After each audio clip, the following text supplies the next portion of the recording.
যোৱা ৰাতি অজ্ঞাত দুষ্কৃতিকাৰীয়ে আমাৰ হিন্দু ধৰ্মৰ সনাতনী ধৰ্মৰ উপাসনাস্থলী বিশেষকৈ মা কালী মন্দিৰ প্ৰায় 13টা মন্দিৰ ইতিমধ্যে আমি পৰিদৰ্শন কৰিলোঁ। জিলা প্ৰশাসন, আৰক্ষী প্ৰশাসন আৰু আমাৰ গাঁও পঞ্চায়তৰ প্ৰতিনিধি আমি সকলোবিলাকে আহি আৰু দলীয় কাৰ্যকৰ্তা আহি এই গোটেই মোৱামাৰী যি গাঁও পঞ্চায়ত তাৰ ইতিমধ্যে আমি 13টা মন্দিৰ কালী মন্দিৰ আমি প্ৰত্যক্ষ কৰিলোঁ।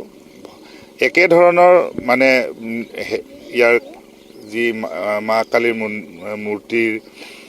মূৰটো ছিঙি লৈ যোৱা, মা কালীৰ জিভা ভাঙি পেলোৱা, মূৰ ভাঙি পেলোৱা, তেনেকুৱা ধৰণৰ ঘটনা আৰু প্ৰত্যেকটো মন্দিৰতে একেধৰণৰ ঘটনা কৰিছে। গতিকে আমি অনুভৱ কৰিছোঁ যে এইটো কোনো এনেকুৱা দুষ্কৃতিকাৰী কাম কৰিছে যি এনেকৈ সুপৰিকল্পিতভাৱে আৰু এই কামখিনি কৰা হৈছে আৰু কোনো ধৰণৰ যাতে হুলি বা শব্দ নহয় তেনেধৰণৰো কামখিনি কৰিছে। কাৰণ আমি গম পাইছোঁ যে মা কালীৰ আমাৰ দেৱীৰ মাৰ মূৰ্তিটো ভাঙি আলফুলি আকৌ মাটিত থৈ দিছে।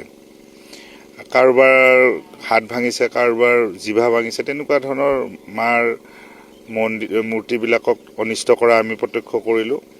আৰু এনেকুৱা অনুভৱ হৈছে এইটো আৰু সুপৰিকল্পিতই নহয়, ইয়াৰ অন্তৰালত এটা সাংঘাতিক ষড়যন্ত্ৰ লুকাই আছে আৰু গোষ্ঠীগত সংঘৰ্ষ দুটা মানে আমাৰ ধৰ্মৰ মাজত যেনে যুদ্ধ এখন লগাই দিয়া তেনেকুৱা ধৰণৰ আমাৰ অনুভৱ হৈছে। আৰু ইয়াৰ স্থানীয় ৰাইজৰ এটাই কথা যে এই গোটেই কামখিনি কোনোবা এনেকুৱা মানুহে কৰিছে যিটো নেকি ইয়াৰ প্ৰতিটো ৰাস্তা পদূলি গম পায়। কাৰণ ইয়াৰ এনেকুৱা দুৰ্গম ঠাইত মন্দিৰবিলাক আছে, মেইন ৰাস্তাৰ পৰা ভিতৰলৈ।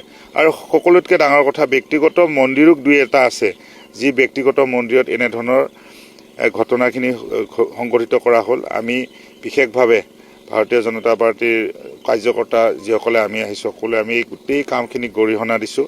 যিয়ে কৰিছে এইটো এক অমানৱীয় আৰু ইয়াৰ কোনো মানে গৰিহণা দিয়াৰ ভাষা নাই।